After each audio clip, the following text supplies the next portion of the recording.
Viewers नमस्ते।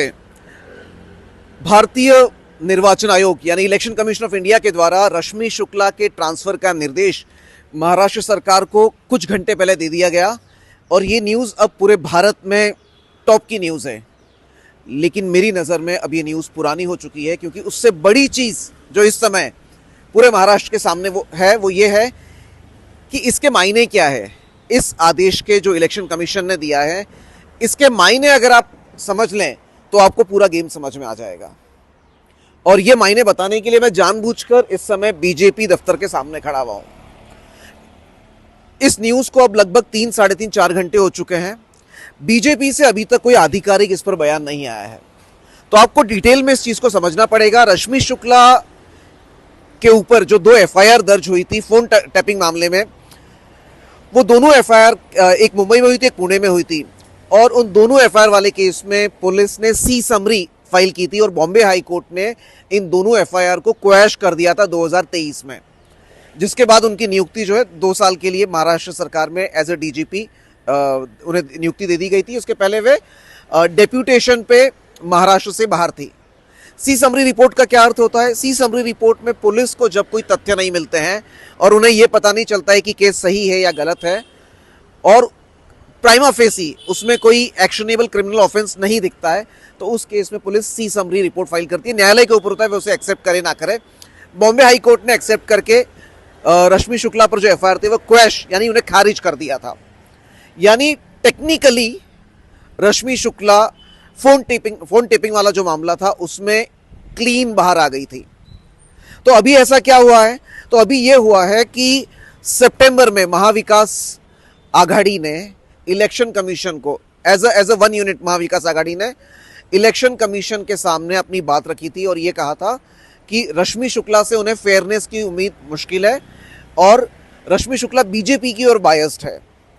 इसी चीज पर नाना पटोले ने पिछले 31 तारीख को यानी 4 दिन पहले 31 अक्टूबर को इलेक्शन कमीशन को लेटर लिखा और उसमें कहा कि अपोजिशन के कई सारे लीडर्स पे अगर आप देखेंगे पिछले महीने भर में काफ़ी केस दाखिल किए गए हैं, कई सारे उनके साथ ज्यादतियां हो रही है पुलिस की ओर से, और इस कारण से रश्मि शुक्ला का जो ओवरऑल उनकी जो कारकिर्दी है या उनका जो काम करने का तरीका है वो फेयर नहीं है। इसी चीज़ को शिवसेना उद्धव वाला साहब ठाकरे शिवसेना जो है उन्होंने भी उठाया संजय राउत के माध्यम से। तो इस समय ये जो ट्रांसफर है ये कहीं ना कहीं अपोजिशन के लिए यानी महाविकास आघाड़ी के लिए ये एक स्ट्रॉन्ग एस्पेक्ट उनको देता है इस चुनाव में कि उन लोग इतने समय से जो मांग करते आ रहे थे या वो जो आरोप लगाते आ रहे थे वो आरोपों में कहीं ना कहीं कोई तो तथ्य है, जिस कारण आज इलेक्शन कमीशन ने उनकी ओर हाँ कर दिया। तो क्या इसमें महाविकास आघाड़ी का फायदा है या इसमें महायुति का नुकसान है? मुझे लगता है आज की तारीख में पुणेकर न्यूज़ के हिसाब से इसमें केवल और केवल इस समय जो सबसे बड़ा झटका लगा है वो बीजेपी को लगा है। लेकिन eight the same time BJP के पास देवेंद्र फडणवीस है और फडणवीस का ये रिकॉर्ड रहा है कि जब जब इस टाइप के बड़े कोई इल्ज़ाम लगे हैं तो वो ज़्यादा स्ट्रांगली बीजेपी को लेकर आगे आए हैं। उदाहरण के तौर पर ये गवर्नमेंट जैसे उन्होंने शिंदे सेना को साथ में लेके जो स्थापित की, उसके पहले भी कुछ ऐसा ही माहौल था और फडणवीस उसमें से आगे आ गए। तो ये जो खेल है ये अब इस लेवल पर पहुंच गया है कि महाविकास आघाड़ी के पास अब आगे चुनाव में जो होगा उसमें बोलने के लिए उनके पास डायलॉग नहीं बचेंगे, क्योंकि रश्मि शुक्ला पर इलेक्शन कमीशन ने एक्शन ले लिया तो इलेक्शन कमीशन क्लीन हो गया। आज तक इलेक्शन कमीशन पर आरोप लग रहे थे ना कि आप बीजेपी का या आप गवर्नमेंट का सपोर्ट कर रहे हो, तो आज इलेक्शन कमीशन कहीं ना कहीं फेयरनेस को लेकर सामने आ गया। महाविकास आघाड़ी अब बीजेपी पर उंगली नहीं उठा सकती। बीजेपी जो बड़ी संभल के चल रही है, देखो 3-4 घंटे हो गए अभी भी बीजेपी का कोई ऑफिशियल बयान इस चीज को लेकर नहीं है।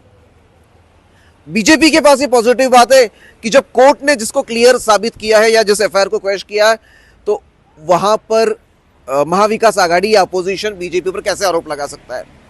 तो कहीं ना कहीं इसमें पॉलिटिकल लेवल पर जो सरकार है या महायुति जो है उनके अपने आप को प्रूव करने की जो कैपेसिटी है मुझे लगता है वो बढ़ जाती है, क्योंकि उनके ऊपर अब आरोप लगाने के विपक्ष के पास मौके नहीं रहेंगे। But at the same time Mahavikas Aghadi का ये फायदा हुआ इसमें पॉलिटिकली या ये गेन हो रहा है कि इतने समय से वो जो आरोप लगा रहे थे, कहीं ना कहीं उन आरोपों में कुछ तथ्य था, इसीलिए आज वो आरोप माना गया।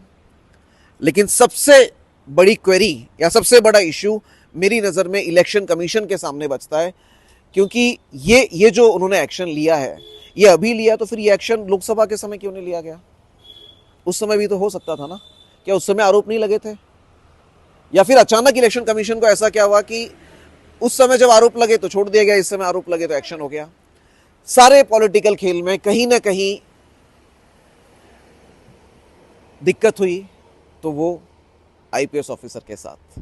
और पॉलिटिक्स में ऐसा ही होता है, दामन जो है ब्यूरोक्रेसी का जो है उस पर दाग लगते हैं। खैर, पॉलिटिक्स में आगे क्या होता है, महायुति इससे कैसे निकलती है और आघाड़ी इसका कैसे फायदा उठाती है, पुणेकर न्यूज़ के आने वाली रिपोर्ट्स में हम देखते रहेंगे। पुणेकर न्यूज़ के लिए टीकम शेखावत।